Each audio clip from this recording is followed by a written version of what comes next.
ഇതിൽ കഥ പറയുന്ന പോലെ ഇപ്പൊ കുട്ടികൾ കൂടുതൽ മറ്റു ലഹരികളിലേക്ക് മാറുന്നു. നിങ്ങളൊക്കെ കാലത്ത് അങ്ങനത്തെ ലഹരി ഒന്നുമില്ല, ഫുട്ബോൾ തന്നെയാണ് ലഹരി. അല്ല, ഞങ്ങളെ കാലത്ത് ലഹരിയൊക്കെ ഉണ്ട്, കള്ളുണ്ട്, എന്നാലും ഇന്ന് വേറെ തരം ലഹരിയാണ്. അതൊന്നും അന്നില്ല. അന്ന് കള്ളും മറ്റുള്ള സാധനങ്ങളൊക്കെ അന്നുണ്ട്. പക്ഷെ ഈ വക ഐറ്റങ്ങളൊന്നുമില്ല. ഇപ്പൊ പുതിയ മോഡൽ എന്തൊക്കെ കുണ്ടങ്ങളൊക്കെ ഉണ്ട് ഇത്രേ. അതൊന്നും നമ്മളെ ചെറുപ്പത്തിലില്ല. ഇപ്പൊ ഈ നിങ്ങളുടെയൊക്കെ നാട്ടിൽ ഇതുപോലെ ഉപദേശിക്കാറുണ്ടോ ഈ കുട്ടികളൊക്കെ ഇതിലോട്ട് പോകാൻ? തീർച്ചയായിട്ടും നമ്മളെന്തിലൊന്നും അതുപോലെ ആൾക്കാർ വരിക തന്നെ ഇല്ല. ഞാൻ ഉപദേശിക്കുകയും ചെയ്യും, ആ വഴിക്ക് പോകരുത്. പേടിയാണോ അവിടുത്തെ പിള്ളേർക്കൊക്കെ? ഉണ്ണിയേട്ടന് പേടിയാണോ? പിന്നെ എന്റെ അടുത്ത് ആ ഭാഗത്തൊന്നും ആയിട്ടും കുട്ടികളൊന്നും വരില്ല. എങ്ങനെയായിരുന്നു ലൊക്കേഷനിൽ? എങ്ങനെയായിരുന്നു? എനിക്കൂടെ ഏറ്റവും സീനിയർ ആയിട്ടുള്ള ലൊക്കേഷൻ. ഉണ്ണിയേട്ടൻ വളരെ കംഫർട്ടാണ് നമുക്ക് ഹാൻഡിൽ ചെയ്യാൻ. ഉണ്ണിയേട്ടന് നോ പറയേണ്ട കാര്യങ്ങൾ നോ പറയും, യെസ് പറയേണ്ട അടുത്ത് യെസ് പറയും. പിന്നെ ഇതിനകത്ത് ഉണ്ണിയേട്ടൻ സീനിയർ ക്യാരക്ടറാണ്, മലയാള സിനിമയിൽ അറിയപ്പെടുന്ന ആളാണ്. വളരെ ഇപ്പൊ ഇതിനകത്ത് ഒരുപാട് വ്ളോഗേഴ്സ് വരുന്നുണ്ട് നടീനടന്മാരോടൊപ്പം. അതേപോലെ അല്ല,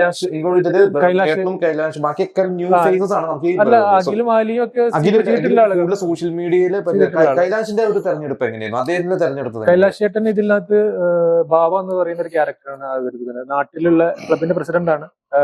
പിന്നെ നാട്ടിലുള്ള അങ്ങനെ ഒരു ക്യാരക്ടറായിട്ടുള്ള ഒരു കൺസേൺ പേഴ്സൺ ആയിട്ടാണ്.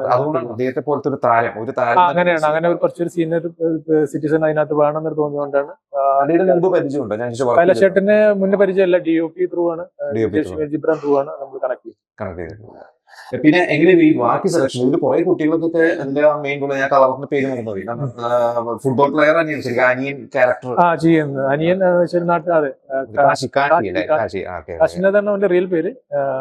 ശരിക്കും ഫുട്ബോൾ പ്ലെയർ ആണെന്ന് തോന്നുന്നു. അവന് ഫുട്ബോൾ കളിച്ചിട്ടുണ്ടായിരുന്നു, പക്ഷെ ഇപ്പൊ ഇന്ത്യൻ നാഷണൽ റഗ്ബി പ്ലെയർ ആണ്. പിന്നെ നമ്മൾ റീൽസും കാര്യങ്ങളൊക്കെ കണ്ടിട്ട് ആ കാസ്റ്റിംഗ് വളരെ ടഫായിരുന്നു. കാരണം നമുക്കൊരു കളി വേണം, ഇമോഷണൽ ട്രാക്ക് ഉണ്ട്, പിന്നെ അതിനകത്ത് പ്രണയം വരുന്നുണ്ട്, ഒരു സോങ് ഒക്കെ ഉണ്ട് അവരുടെ.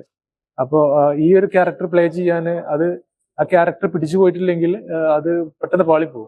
കാരണം കളി ഇമ്പോർട്ടന്റ് ആണ്, അത് സെയിം ടൈം ഇമോഷൻ ഇമ്പോർട്ടന്റ് ആണ്. അപ്പോ അത് ടഫ് ടാസ്ക് ആയിരുന്നു. പക്ഷെ അത് കാശി അത് നന്നായി ചെയ്തിട്ടുണ്ടെന്നാണ് റിവ്യൂസും കാര്യങ്ങളൊക്കെ നമുക്ക് വന്നുകൊണ്ടിരിക്കുന്നത്. പുതിയ പിള്ളേരുടെ അഭിനയിക്കുമ്പോഴേ അവരുടെയൊക്കെ പെർഫോമൻസ് നേരിട്ട് ചിന്തിക്കില്ല. അല്ല, അങ്ങനെ അവരുടെ ഒരു കഴിവുകളൊക്കെ നേരിട്ട് കാണുമ്പോൾ അവരുടെ കൂടെ വർക്ക് ചെയ്യുമ്പോൾ കഴിവ് എന്ന് പറഞ്ഞാൽ ഇപ്പോഴത്തെ പഴയ ഞങ്ങള് ഇന്നത്തെ അഭിനയവും അന്നത്തെ അഭിനയവും കൂടി ഒരുപാട് മാറ്റമുണ്ട്. അഭിനയം എന്ന് പറഞ്ഞാൽ നമ്മൾ ശരിക്ക് ഈ മുഖത്ത് വരണ ഈ നവരസങ്ങൾ ഒരുപാട് കാര്യങ്ങൾ പഠിക്കാണ്ട്. അതൊക്കെ ചെറിയ കാര്യങ്ങളല്ല അതൊന്നും. റീൽസിന്റെ കാലമാണ്. അതെ, ഇന്നത്തെ ഇപ്പൊ എന്തോ സിനിമ എന്തോ നടക്കുന്ന 4 ചെക്കന്മാര് മോട്ടോർ സൈക്കിളായിട്ടാണ് പോണ്. അത് അവിടെ എവിടെയെങ്കിലും വെച്ച് അവസാനിക്കുന്നത്. അച്ഛനും ഇല്ല, അമ്മയില്ല, നായകനും ഇല്ല, നായകയില്ല, തള്ളയും നന്ദിയും ഒക്കെ വേണ്ടേ? ആ കുടുംബം ഒന്നും ഇന്നത്തെ പടങ്ങളിൽ ഇല്ല. നമ്മളെ സിനിമയിലത്തെ കുടുംബം അന്ന് ഈ സിനിമകളിലാണ് കുടുംബം ഉള്ളത്. അതെ അതെ, ഇതിൽ ശക്തമായിട്ടുള്ള കഥാപാത്രങ്ങളുണ്ട്. മറ്റത് 4 മോട്ടോർ സൈക്കിളും 4 ചെക്കന്മാരും. അത് എവിടെ പോണി, എന്തൊക്കെ നടക്കുന്നത്? ഞാൻ ആ വഴിക്കന്നെ പോക്കില്ല സിനിമ. പക്ഷെ ഇങ്ങനെ പറഞ്ഞ പ്രശ്നം എന്ന് വെച്ചാൽ അങ്ങനത്തെ സിനിമയിൽ ഒരു മോട്ടോർ സൈക്കിളിൽ പിന്നിലിരിക്കുന്ന കഥാപാത്രത്തെ അങ്ങനത്തെ ഞാൻ പോവില്ല, വിളിക്കില്ല, അവസരം നഷ്ടപ്പെടും. വേണ്ട, പറയുമ്പോ സൂക്ഷിച്ചു പറയണം. അതാണ് എന്റെ പണി ഇതല്ല. എന്റെ പണി നാൽക്കാലി കച്ചവടക്കാരനായ എനിക്ക് പറ്റാവുന്ന സിനിമ വിളിച്ചെങ്കിൽ മാത്രമേ പോകൂ. ചില സെറ്റിൽ എനിക്ക് പറ്റില്ലെങ്കിൽ ഞാൻ പണിയൊക്കെ പറഞ്ഞ് ഞാൻ ബോധ്യം ചെയ്യും. ഈ കഥാപാത്രം ഇഷ്ടപ്പെടാത്ത കാര്യങ്ങൾ ചെയ്യാൻ ഞാൻ പറഞ്ഞ അങ്ങനെ എന്തെങ്കിലും ഉണ്ടോ? ഈ കഥാപാത്രം ചെയ്യുമ്പോ എനിക്ക് പറ്റുന്ന കഥാപാത്രം? തീർച്ചയായിട്ടും അങ്ങനെയുണ്ട്. എന്നെ കൊണ്ട് ഒരു ഓഫീസറാക്കിയാൽ ഞാൻ സമ്മതിക്കില്ല. എനിക്ക് വേണ്ടറിയത് എനിക്ക് പറ്റാവുന്ന ചില വേഷങ്ങളുണ്ട്, നാടൻ വേഷങ്ങൾ മനസ്സിൽ അത് മാത്രമേ ഞാൻ ഏറ്റെടുക്കൂ. മറ്റേത് നിങ്ങൾ എന്ത് തരാന്ന് പറഞ്ഞാൽ ഇന്ന കിട്ടി. എന്നാലും കുറച്ച് വ്യത്യസ്തത ചെയ്തൊരു വെല്ലുവിളിയല്ലേ? പറ്റാത്തത് ചെയ്യുമ്പോഴാണല്ലോ ഒരു വെല്ലുവിളി. പറ്റാത്തത് പറഞ്ഞാൽ അങ്ങനത്തെ വേഷങ്ങളൊക്കെ കടുപ്പപ്പെട്ടൊക്കെ ഞാൻ ചെയ്യും. വേഷം എനിക്കൊന്നും വലിപ്പേറില്ല. പക്ഷെ വലിയൊരു ഓഫീസറോ മറ്റുള്ളതൊക്കെ ആണെങ്കിൽ ഇന്നെ കൊണ്ട് പറ്റില്ല അറിയും. കാരണം എന്റെ ഇത് അതിന് പറ്റണതല്ല. ഒരു വില്ലൻ റോള് അതൊക്കെ ഞാൻ ഈസി ആയിട്ട് കൈകാര്യം ചെയ്യും. അഭ്യാസങ്ങളും ഉന്നയാരും പറഞ്ഞില്ല. ഇപ്പൊ എത്ര സിനിമയായി?